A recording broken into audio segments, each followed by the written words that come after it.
Hey guys, what's going on? Thanks so much for watching today and welcome back to Prehistoric Kingdom. Today we are going to be building a Tyrannosaurus Rex habitat. Now, this one we started a long time ago, actually, to be honest. We started this one on a stream like a couple months ago, like just after beta had dropped. It was probably third, fourth actual build. Actually, no, I take that back. I did actually start this one before I finished the Camarasaurus habitat that came out on the channel a little bit ago. If you did miss that one, I do recommend going back to check that one out. Really happy with how that one came out.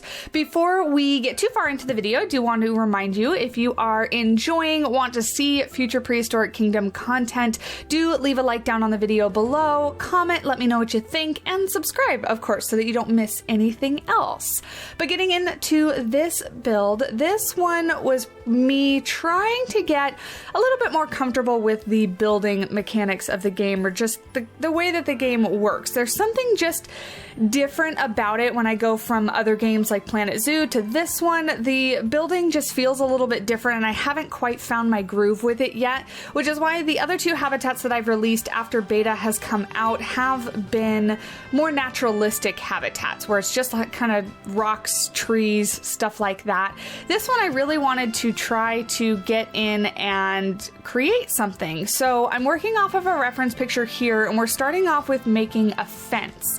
Now, fences are really easy to find reference pictures for because there's tons of like prehistoric fence pictures like on Pinterest, on Google. You know, you just kind of Google like Jurassic Park stuff and they come up with these big metal fences that are all like concrete into the ground, look really sturdy, right?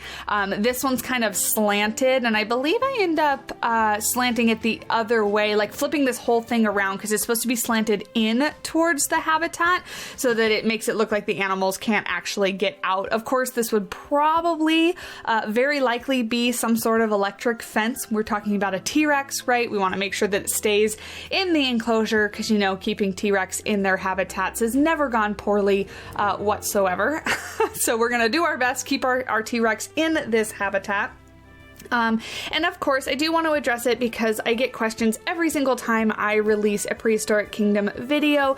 This is in closed beta right now, meaning that if you're not already an early subscriber or early backer, whatever you want to call it, you won't be able to play this game. However, we are quickly approaching the time that you will get to play. It should come out in April, I think, is what the devs are shooting for their early access release of the game. So if you are interested in picking up the game, you don't have too much longer to wait. And I'm super excited because they have been adding updates to beta. Unlike whereas in alpha, we just got the alpha build of the game and then they didn't really add anything more to it until we got to beta. And then they've already added a couple updates since then, just adding new little build things to the game, fixing bugs, stuff like that. So I'm actually recording this the day before you're going to see it, so it's end of February, so coming up on a new month. I'm crossing my fingers hoping that we get a pretty decent update for March, and then of course April, the month after that, would be when the early release comes out. But it did take me quite a while to get this fence all put together, but as you can see, like once the fence is all put together, pretty simple to just copy and paste the whole thing and just make the entire barrier, or entire perimeter, sorry, of the enclosure, because we make it like one whole group and then we just copy and paste, much like the mechanics that you're very familiar with seeing the content from Planet Zoo on the channel. But this was probably the first time that I tried to make anything intricate in Prehistoric Kingdom. I really haven't dove in and tried to make anything as far as like detailed buildings or anything like that. I do want to do more, but what I've been struggling with, to be honest, is reference pictures and inspiration. So it's really easy for me to find reference pictures and inspiration when I build for Planet Zoo. and do habitats for actual animals. You know, I don't want to say real animals because dinosaurs were real animals, right? But extant animals, alive animals, animals that we actually have in zoological facilities now that we can go see. There's plenty of reference pictures for enclosures that are actually capable of housing these animals. There's not any real pictures of housing dinosaurs because that's not anything that exists in our world, right? It exists in Jurassic Park and Jurassic World, but not in real life. So I don't know. I have a hard time envisioning things in my head, and I've been looking on Pinterest more and more to try to figure out if I can just find a style of building or a certain style. Like I've been trying to look at like elephant habitats, but the problem with elephant habitats is they're all so boring. They're all so plain. They're just kind of dirt with some, you know, enrichment items inside, stuff like that. So I tried to make this one interesting because I picked an interesting shape.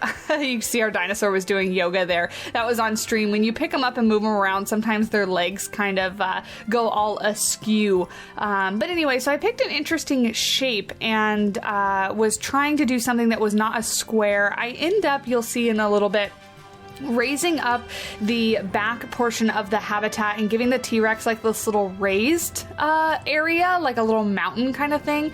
I have no idea if T-Rex would even like to have a raised mountain portion of their habitat, but I just thought it gave a little bit of height to the habitat and a little bit of interest as well. We've now started on the viewing platform, so this is where the guests will be. Now, in hindsight, looking at it, this does definitely just solve like the aesthetics for the habitat problem, I guess. Let me phrase that a little bit better. It's just purely like an aesthetic type building. The guests can use it, but as far as like realism, it's a pretty unsafe viewing platform. I did end up raising it from where I originally put it, just because when the T-Rex, I moved it over and its nose was like eye level with guests, and I'm thinking that's probably not the safest, since there was only like a teeny tiny little fence made of like sticks or twigs or something like that in between, and that was probably not going to keep our guests safe. So we ended up fixing that, but it really was just, again, me kind of dipping my toe into building actual buildings, not just naturalistic habitats. So I do actually have a couple reference pictures that I've saved that are kind of futuristic-y builds that I kind of want to try to get back in and replicate in Prehistoric Kingdom. Again, I'm really hoping that March brings another update, new items, something like that that will spark my inspiration, because I really do enjoy building in Prehistoric Kingdom. You know, if you're not new to the channel, if you've seen Prehistoric Kingdom before, you'll know very, very similar building mechanics to Planet Zoo, except for one major thing, which you can see that I just did there, is scaling. You can stretch and shrink and enlarge all the pieces to your heart's desire. You can make teeny tiny little signs that are actually legible because they have font pieces, and you can shrink them all the way down and make little signs, information boards for your habitats. It's just a patience thing for me, is having the patience to sit there and move itty bitty tiny pieces. I definitely don't really have the attention span to spend an hour on like just a little sign, but getting there, like I said, I think it's the majority of it is just an inspiration thing for me, and I just need to find the right reference pictures that kind of inspire me to build. And you can see there, like, even the roof pieces, so even the pieces that are considered gridded pieces and that can be attached to a grid can be shrunk, stretched, rotated, all that kind of stuff, which makes it incredibly easy to build a variety of things, you know, once you have an idea in your head on what you want to build. So I think that is definitely going to be the highlight of Prehistoric Kingdom as far as the game goes. Not only is it for prehistoric animals, but that kind of scaling, I know, is a game changer for a lot of people. You can see there, that's where I put the T-Rex, and I was like, oh, that's a little short, right? T-Rex can just reach over and pick off guests and have a little snack, which is not what we want in our in our, what is this called? Like prehistoric park. It's not a zoo. I guess maybe it could be a zoo because these are still animals, right?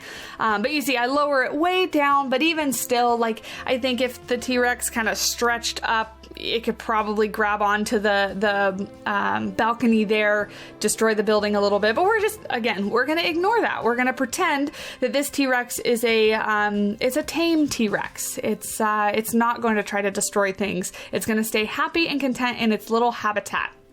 But now we're moving on to some rock work. That is one thing, again, that I really do like about Prehistoric Kingdom, if you've caught some of my last videos, is that the ability to make natural looking rock and foliage arrangements super easy. The fact that all these rocks are recolorable makes it incredibly easy, but also the fact that you can scale up and down and stretch them to get different size of the textures really makes it easy to not have tiled looking builds. So you can see there, those rocks are pretty much made of 2 or 3 different actual pieces, but because I'm able to rotate them, make them bigger, smaller, stuff like that, they're not, it doesn't look repetitive and it doesn't look just copy and pasted. It looks really natural.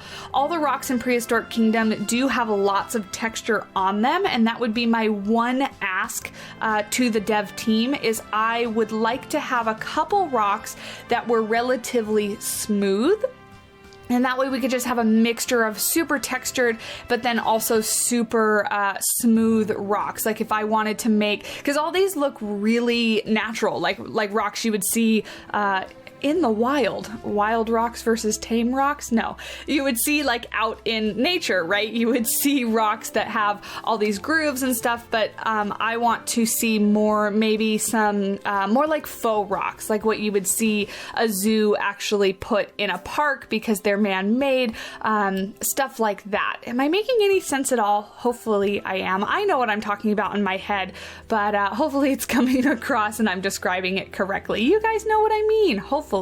But now what we're doing, the whole first part that you saw, I built before they released the update for beta, and then after they released one of their updates with waterfalls, I came back into this build and decided that's what it needed to add a little bit of movement, a little bit of interest to the habitat, and kind of create this picturesque like little lagoon area with the viewing and the waterfall and, you know, the foliage, and I thought it looked good. But the waterfalls are super easy to use. The effects in Prehistoric Kingdom are super easy to use, and they're also scalable, which I think is awesome. So those little waterfall pieces, if I wanted only a little bit of the water to kind of poke through on one part of the rock or something like that, I could just scale it down, and that way I don't have effects kind of clipping through rocks where I don't want them to clip, and you can get the waterfall to go in a particular direction, which I think is just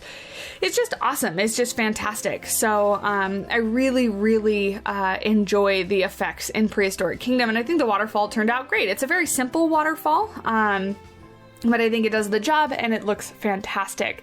Here I'm just adding a little bit of detail to the building. To be honest, this building is relatively plain. Again, going back to what I was saying in the beginning of the video, you know, really starting to get my hands on actually building structures in Prehistoric Kingdom, but just giving a little bit of interest to these door frames with the little bamboo pieces here. You can see that's all one piece, but, you know, made it tiny for the little corner pieces, stretched it out for the top piece.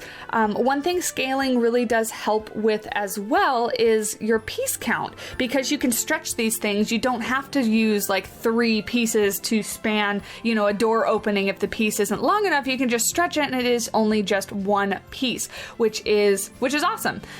So that's another thing scaling really helps with. Not that my computer's struggling really at all with Prehistoric Kingdom, but I'm sure if I got into, you know, like building an actual park instead of just a couple different habitats here and there, piece count at some point will always start to take an effect. But anyway, now we're moving on to some foliage. The habitat is almost done, and like I said, pretty simple, short video here. I forgot to pull up some T-Rex information, some Tyrannosaurus Rex information, so apologies on that, because normally I like to talk about our little animal friends, but if you guys have any fun T-Rex facts for me, don't be afraid, leave those down below, because I love learning about the animals that we're actually building for, and that's actually what I'm hoping for. Really above all else is more animals to build with in beta, and certainly with early access. I believe they've said we're getting more animals for early access, or maybe I'm making that up. I feel like I have heard that, but I'm not sure. I guess we'll find out.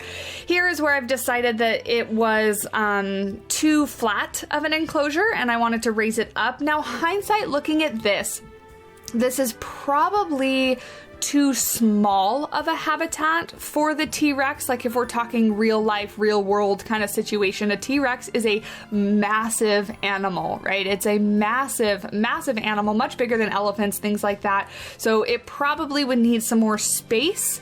If I were to actually make this like a real life habitat, maybe having an off exhibit enclosure or something like that, where they can kind of rotate them, put them in front of the people, or put them back.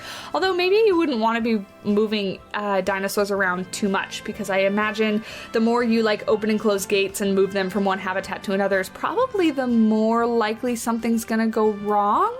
But again, I don't know. It's all just guessing, right? It's all just skepticism, because we don't know. We don't have T-Rex as enclosure animals. But just putting some finishing little touches on this habitat. I used the Foliage brush to make the, what is it called? Jungle around the outside of the habitat, just to give it a little bit of a backdrop, because we are not in an actual park. We are just in like an open map, right? With open grassland, and I wanted to make sure it wasn't just like in this empty void of nothingness. So using that the foliage brush, really quickly getting some trees, really easy to use, again, really good for just adding that very quick kind of backdrop foliage, or when you want to fill in a space. I wanted to make this feel kind of like an oasis, in a sense of like you're coming through these rocks into this viewing gallery, and you're kind of getting this peek into this other world, was my thought. But not an oasis in that we're not in the middle of a desert, right? This isn't just like the only lush part in the middle of nothingness. But that was kind of the idea, is that you're kind of walking through these rocks, and you're getting like a little glimpse into the T-Rex world. But yeah, anyway, we're gonna jump into some very quick and glamour shots, or cinematics, whatever you want to call them. Really appreciate you guys watching. Again, if you did enjoy, please do leave a like down below. It does help me out. Subscribe if you're interested in seeing any more Prehistoric Kingdom stuff, because I definitely am going to cover it going forward. I'm also on Discord, Twitter, TikTok, as well as Instagram. All those links are down below in the description. And again, thank you guys so much for watching. I will see you guys in the next video. Bye!